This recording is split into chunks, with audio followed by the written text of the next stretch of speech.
Before I give these tips and tricks away, I gotta give you the verse of the day. What up, y'all? Today I'm gonna be showing y'all how to do one of my favorite transitions.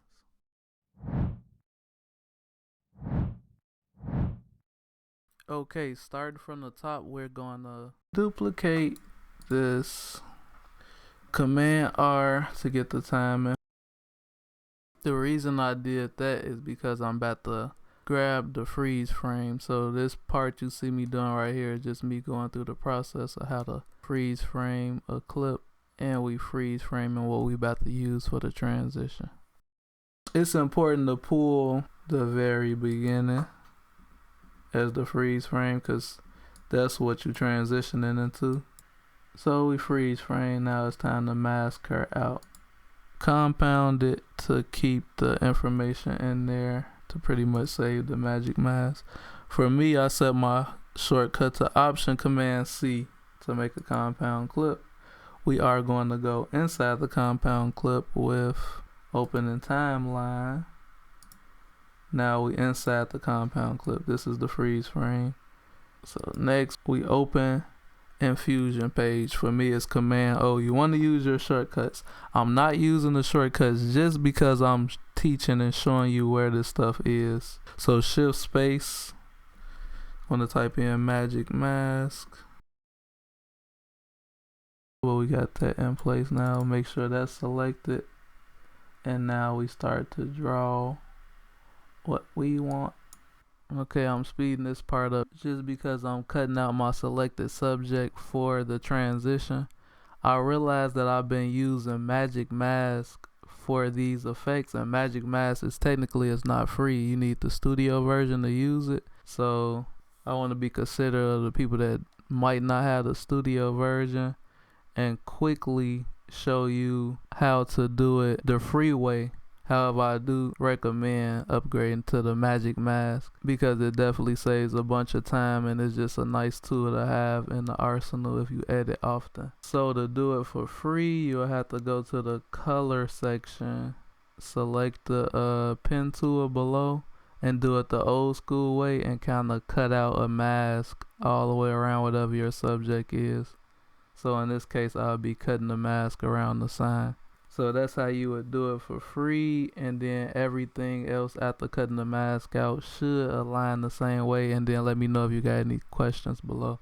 So once we got the mask how we want it, we are going back out to the timeline, the main timeline here. Now we're getting ready to add the sliding animation in here. You'll probably notice that the freeze frame is shorter. I went ahead and made it exactly 4 frames because 4 frames is the sweet spot for the freeze frame that's on track 2. Gonna have that about 4 frames for this type of transition. And the reason being is because the shorter it is, the faster the animation is gonna go. The longer this freeze frame is, the slower it's gonna go. So we want to shorten it and add the animation. We want to skip to the end of this animation. Add the position because that's the only one we're using as a keyframe. And we could drag her right on out, and you can see that the keyframe has been created. Now we are at the point to add the motion blur to it. In this case, we're going to add directional blur though, because in my experience, I learned that freeze frame, like still shots, there's no motion in it, so you got to kind of create the motion.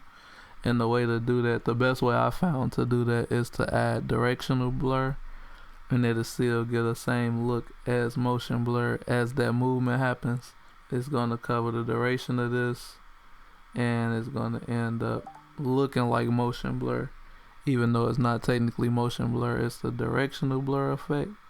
So we're going to find that one,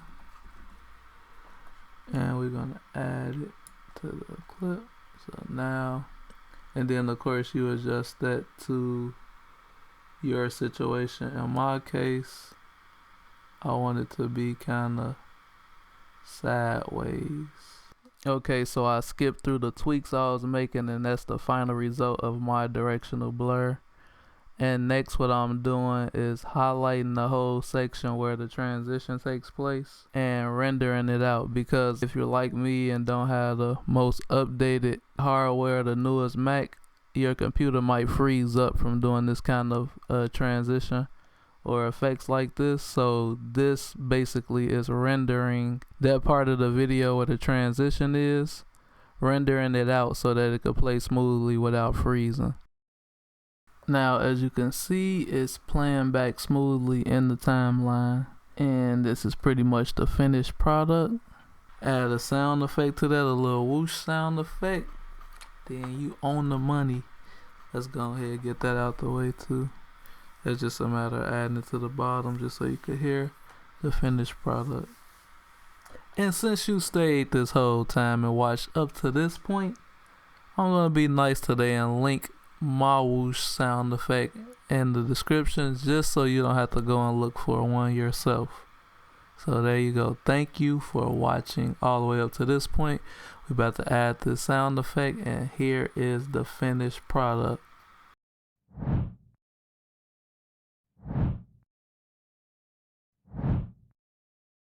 Now what makes this look better is adding another one back to back, or skip a clip and add another similar mass transition from a different direction, and it just sells it so well, all with the sound effects there, like 2 or 3 times. You don't really want to do more than that, but creatively, if that's what you want to do, it might look pretty cool to do 5, 6, 7 of them back to back, depending on your project and things of that nature. But doing them close together, multiple ones, makes it look even better.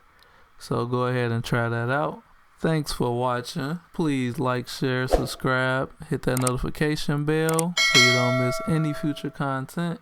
It's Sean, and I'm out.